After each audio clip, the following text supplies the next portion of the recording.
Mensagem do céu. Vamos entrar aqui num estudo importante que eu fiquei devendo para vocês ontem, não é? Esse estudo diz o seguinte: as nossas provas falam muito de você, da onde você veio, mas ela fala também para onde você vai, queridos, não é? E aí eu mencionei para vocês ontem, vou mencionar novamente, que o que acontece? Quando Davi foi ungido rei sobre Israel, da parte do Eterno, e demorou muitos anos para assumir essa unção que ele recebeu, assim você e eu já temos unções específicas sobre as nossas vidas que nós não assumimos ainda, não é? Mas no caso específico de Saul, ele foi provado para a unção que ele recebeu. Por que isso, não é, queridos?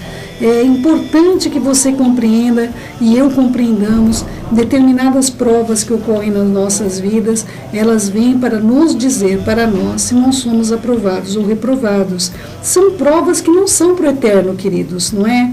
O Eterno não precisa saber quem você é por meio de uma prova, não é? Ninguém ao ser provado diga, eu estou sendo provado pelo Senhor, não é? Porque de maneira nenhuma o Senhor alguém tenta, Ele mesmo não pode ser tentado. O Eterno nos ensinou por meio de Yeshua, nosso Senhor e Salvador, que nós devemos orar para não entrar em provação, queridos. Não nos deixe cair na prova, não nos deixe entrar em tentação, não é, queridos? Olha só, vou ler para vocês um pouquinho sobre Shaul. 1 Samuel 13:1. Um ano reinara Shaul em Israel, e no segundo ano do seu reinado sobre o povo, escolheu para si 3.000 homens de Israel que estavam com Shaul, 2.000 em Miquimás, na região montanhosa de Betel, e 1.000 estavam com Jonatas em Gibeá de Benjamim. E despediu o resto do povo, cada um para sua casa. Jonatas derrotou a guarnição dos filisteus que estava em Gibeá, e os filisteus ouviram, pelo que Shaul fez tocar a trombeta por toda a terra, dizendo, ouçam isso, os hebreus. Todo Israel ouviu dizer, Shaul derrotou a guarnição dos filisteus, e também Israel se fez odioso entre os filisteus. Então o povo foi convocado para junto de Shaul em Gilgal. Reuniram-se os filisteus para pelejar contra Israel, 30.000 carros, 6.000 cavaleiros, e o povo em multidão como areia à beira do mar. E subiram e se acamparam em Miquimás, no oriente de Bet-Aven. Vindo, pois, os homens de Israel que estavam em apuros, esconderam-se pelas cavernas, pelos buracos, pelos penhascos, pelos túmulos, pelas cisternas, e também alguns dos hebreus passaram o Jordão para a terra de Gileade, Gade e Gileade, e o povo que permaneceu com Shaul, estando ele ainda em Gilgal, se encheu de terror e temor, não é? Então, queridos, se você não entendeu, eu vou contar a história, não é? Shaul, que você conhece como Saul, rei Saul, ele tinha feito uma vitória. O que ele fez além da vitória? Ele, não se contentando com a vitória, começou a tocar trombetas, que ele era vitorioso, que ele mandou tocar trombetas sobre todos os filisteus. Já assim, queridos, olha, a primeira coisa, o primeiro caráter de Shaul nessa narrativa, me dá muita tristeza de ver que ele estava cantando vitória, inclusive pelo que o filho dele, Jonatas, havia conquistado, não é? Então, assim, ele tinha um exército superior do que o que estava com o filho, que o filho estava apenas com 1.000 soldados, não é? Mas ele começa a tocar as trombetas na frente de si mesmo, uma atitude bem complexa, queridos, diante de uma vitória, você começar a causar um alarde. Isso causou um ódio nos filisteus, ou seja, ele conseguiu trazer para si o rancor, o ódio das pessoas, não é? Outra coisa que as escrituras dizem, que nós não devemos nos alegrar quando o nosso inimigo tropeça. Alguém te fez muito mal, queridos, tira da sua boca bem feito. Tira da sua boca que aquela pessoa recebeu o que ela merecia. Para com isso, em nome de Yeshua HaMashiach. Não atraia para você o mal que o Eterno tem como repreensão, sempre para a salvação das vidas. Quando cair aquele que te fez mal, não se alegre com isso, queridos. Não faça isso, em nome de Yeshua. Aprenda a amar as vidas, queridos, não é? Tem muitas pessoas que me fizeram mal, tem outras que ainda estão fazendo muito mal para a minha vida, para a vida da minha família. Mas, queridos, essas pessoas não sabem o que elas estão fazendo. Eu tenho plena consciência que elas não sabem o que elas estão fazendo. Então, nós temos de ter uma atitude de misericórdia com relação às vidas humanas. E aqui, Shaul, ele fez muito pelo contrário, não é? Ele acabou fazendo uma coisa de uma maneira muito negativa, muito negativa. E aí o que ele fez? Esperou Saul 7 dias, segundo o prazo que Samuel tinha dito que viria, porém ele não veio, era no 7º dia, não é? E o povo foi se espalhando, então Saul disse, me traga aqui o holocausto, festa. Gente, é de uma arrogância. Imagina só que eu estou lá, não é? A mulher não pode ler brahá, viu, queridos? A única brahá, que é a bênção que o Eterno otorgou para que seja feita, a única bênção que nós podemos falar, louvado seja o nome do Senhor, que sabe o que nós podemos suportar, é a bênção das velas do Shabat, não é? E aí o que acontece? As outras bênçãos é meu marido, é um homem, não é circunciso que pode estar outorgando e ministrando isso sobre as pessoas. E aí, estou te falando das bênçãos que o Eterno deu ao povo de Israel. Ele, meu esposo, ele é qualificado, ele é a pessoa que fala melhor hebraico? Não, queridos. Ele é a pessoa que faz? Não, mas ele é qualificado para fazer, não é? Se alguém quiser achar defeito nas nossas vidas, queridos, eu mesmo ofereço para você vários, não é? Mas o meu marido tem a qualificação bíblica para que a bênção do Eterno venha. As bênçãos que ele deu para o povo de Israel venham sobre as vidas das pessoas, vocês entendem? Então, assim, existem algumas situações que você pode dizer, olha, aquele sacerdote lá do templo, tal, naquela época, ele não era o melhor nem o mais adequado, mas ele era o escolhido do Eterno para fazer isso, queridos, não é? E imagina que meu marido não está e eu, como mulher, ainda resolvo, agora eu vou fazer isso no lugar dele. Queridos, isso é maldição, meus amados, é maldição para mim. Eu conheço as Escrituras.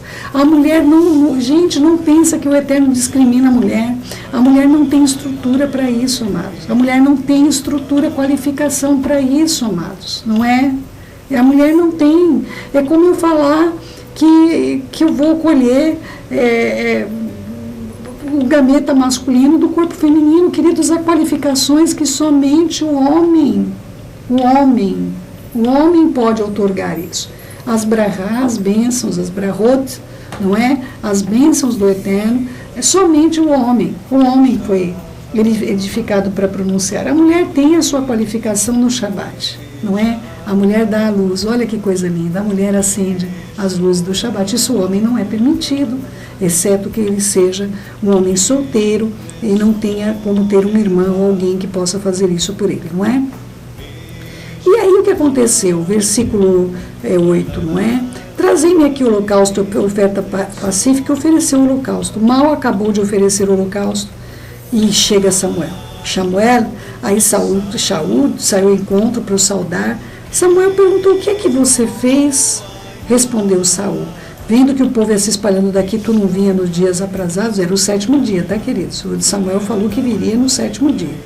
E que os filisteus já iam se espalhando, juntando em Miquimás, eu disse comigo, agora descerão os filisteus contra Gilgal, e ainda não obtive a benevolência do Senhor, e forçado pela circunstância, ofereceu o holocausto.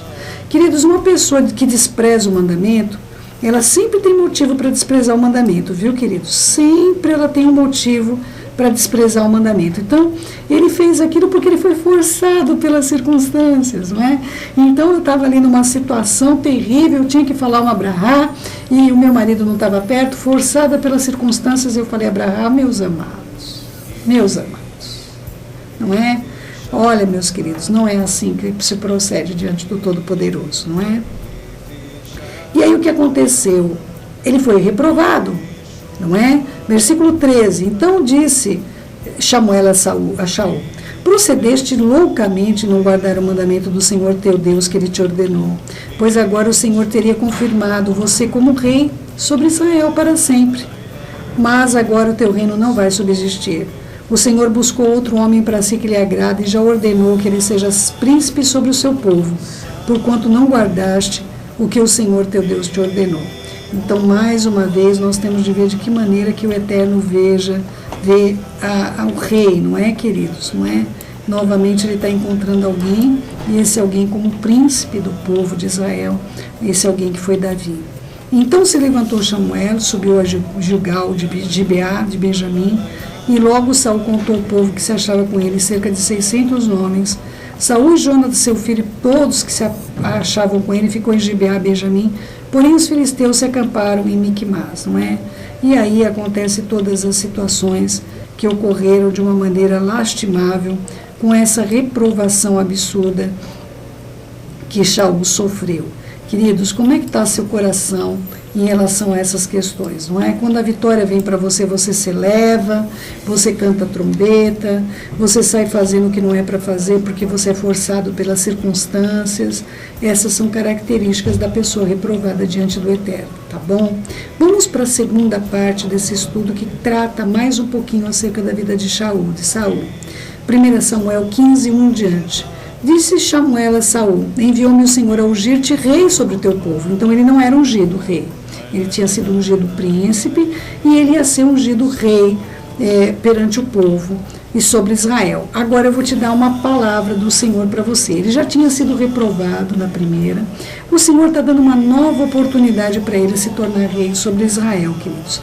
Assim diz o Senhor dos exércitos: castigarei a Amaleque pelo que fez a Israel, ter se oposto a Israel no caminho quando ele subiu do Egito. Agora você vai e fere Amaleque, destrói totalmente tudo que ele tiver, nada lhe poupes.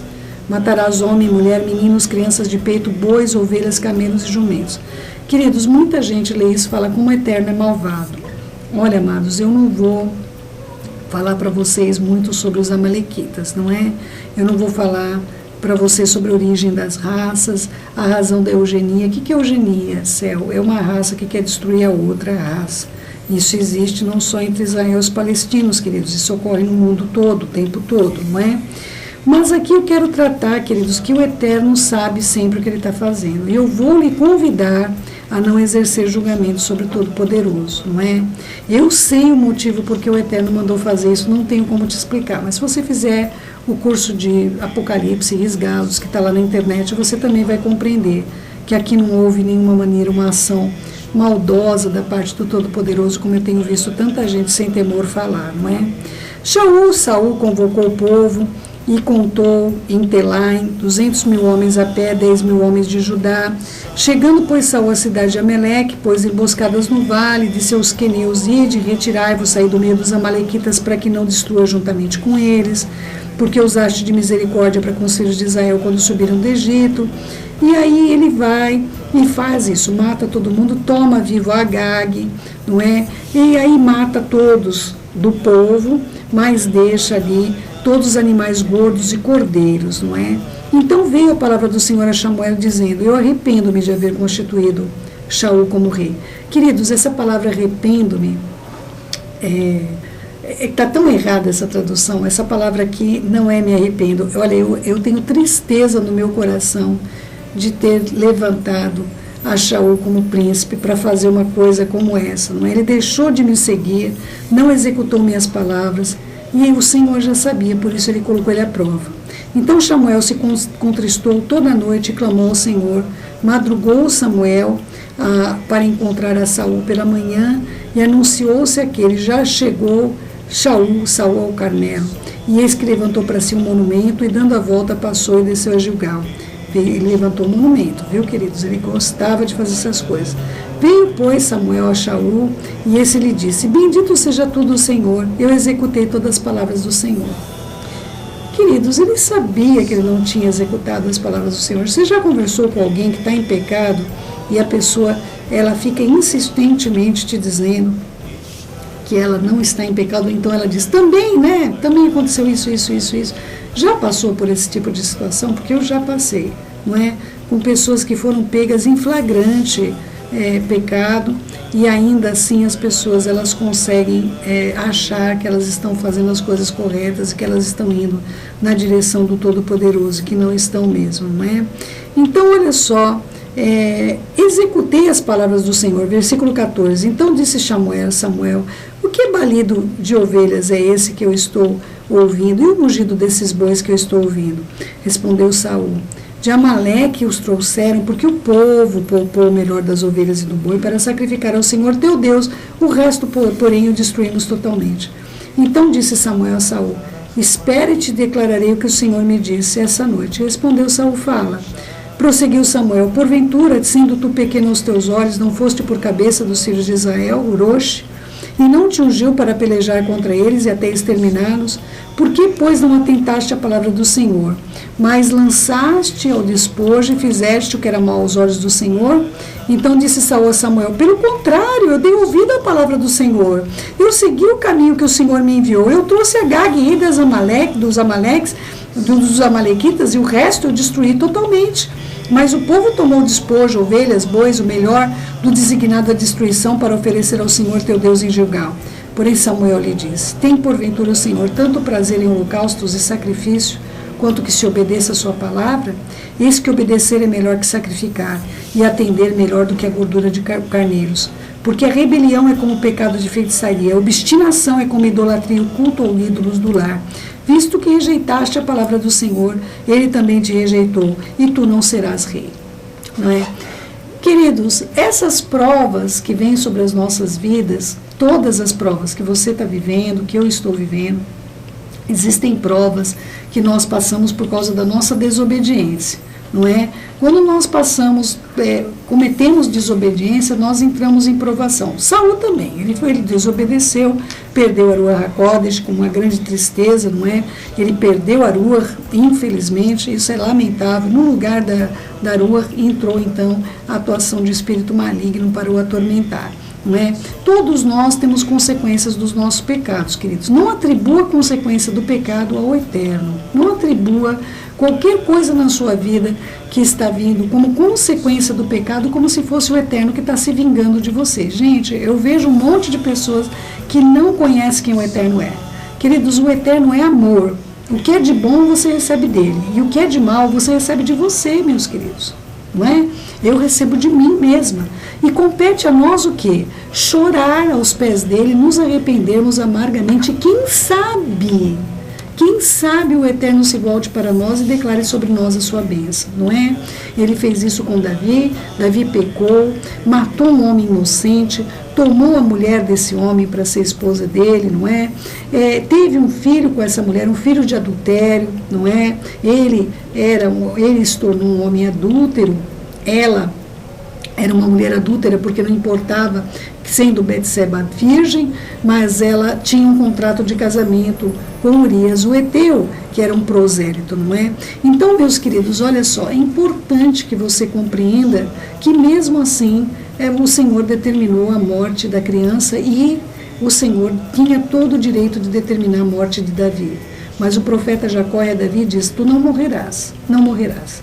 Não é? O Senhor teve misericórdia de ti e tu não morrerás, não é? Nem a mulher morrerá. E não morreram mesmo. Os dois acabaram constituindo uma outra família, da onde vem o nosso Senhor Yeshua, não da linhagem de Shilomo. Não, Yeshua não é descendente de Salomão. Ele é descendente de Natã. Natã também, filho de Davi com Betseba. Tá bom, queridos? Essa é a descendência do nosso Senhor Yeshua na carne. Miriam é descendente de Natã, tá bom, queridos? Então, amados, é importante que nós compreendamos que as consequências, as provas que vêm decorrente das consequências não são provas, queridos, não é? São consequências. Nós temos ali de perseverarmos no erro que nós fizermos, nos arrependermos, e nós temos de manter a nossa fé, a nossa confiança no Senhor, não é? Existem outras situações que são provas mesmo, queridos, não é? Então, por exemplo, o que eu atravessei, embora o Eterno tivesse me dito acerca da morte do Marco, do meu filho, aquilo para mim foi uma grande prova na minha vida. Por quê? Porque o que eu fiz para receber isso, não é? Então, eu entrei numa provação que me dizia o seguinte: você vai amaldiçoar o teu Deus e vai morrer, amaldiçoa o teu Deus e morre, não é? Uma prova que veio sobre a minha vida, que eu não fiz nada para receber essa aprovação. Eu não pequei para que eu perdesse a vida do meu filho, não é? Eu entrei numa prova terrível em relação à minha fé com o Todo-Poderoso nesse momento, não é? Então, amados, o que ocorre? Ocorre que nessa situação de provação, nós devemos lutar sempre para que nós sejamos aprovados, não é? No caso das provas de Shaul, o rei, conhecido de Israel, mas o príncipe do exército segundo o Eterno, essas provas iam para mostrar para ele quanto ele era desqualificado para ser rei sobre Israel. Era uma pessoa do jeito que o povo queria. Ele era o mais alto do povo, o povo gosta de gente bonita, não é? Ele era muito bonito, ele era altíssimo, não é? Mas, queridos, ele não era a pessoa que o Eterno tinha no coração dele para se tornar rei. Davi era pequenininho, era um homem de baixa estatura, era um menino, tinha só 17 anos de idade, quando ele foi ungido, demorou muito tempo para ele assumir o reinado, tanto em Judá, primeiramente em Judá, e depois em toda Israel. Mas, queridos, o importante é que Davi nunca foi provado em relação ao reino dele. Davi nunca quis ser rei. Todas as vezes que ele sofreu perseguição, ele não hesitava em sair da cidade para poupar o povo, não é? Ele sempre teve um coração voltado, com um carinho extremado em relação à responsabilidade junto ao povo, não é? Essas questões me fazem compreender que quando nós somos chamados pelo Pai em relação ao nosso ministério, que nós estamos exercendo o nosso ministério, nós não vamos sofrer de maneira nenhuma provas para nos provar sobre o nosso ministério, não é? Então, isso é importante. Se você me perguntar se eu tenho certeza do meu chamado, queridos, eu tenho a máxima certeza do meu chamado. Eu não preciso de passar por provas no meu chamado para que eu tenha certeza daquilo que eu fui chamada para realizar. Assim hoje, como é que está a sua vida de provas, não é?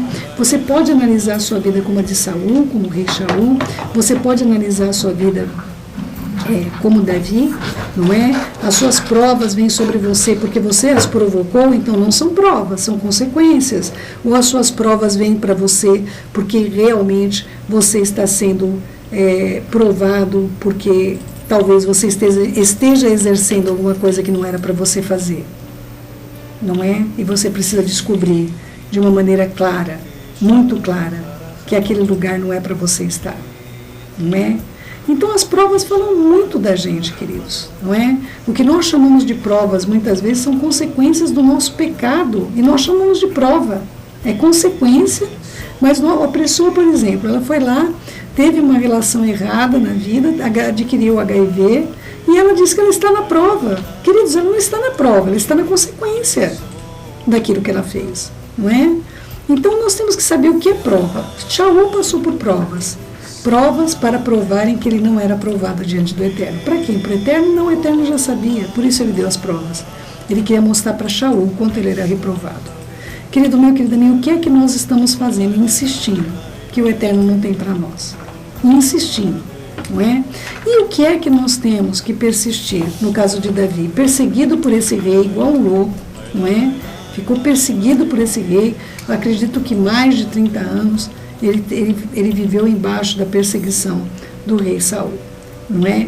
Então, que você possa compreender com clareza e com grandeza aquilo que o Eterno tem para você, aonde é para você persistir, não é? Houve momentos que Davi falou, olha, eu vou sair daqui porque esse Saul vai me matar a qualquer momento, não é?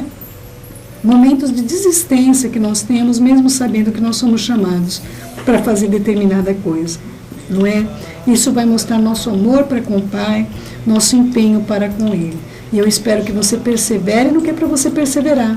Mas provas como essa de Shaul, você identifique que você está indo por um caminho que não é o que o Eterno tem para você.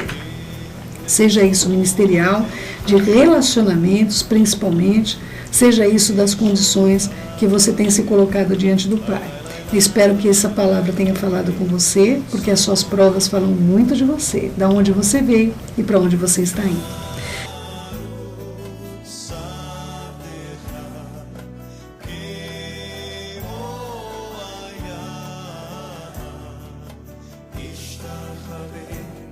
la la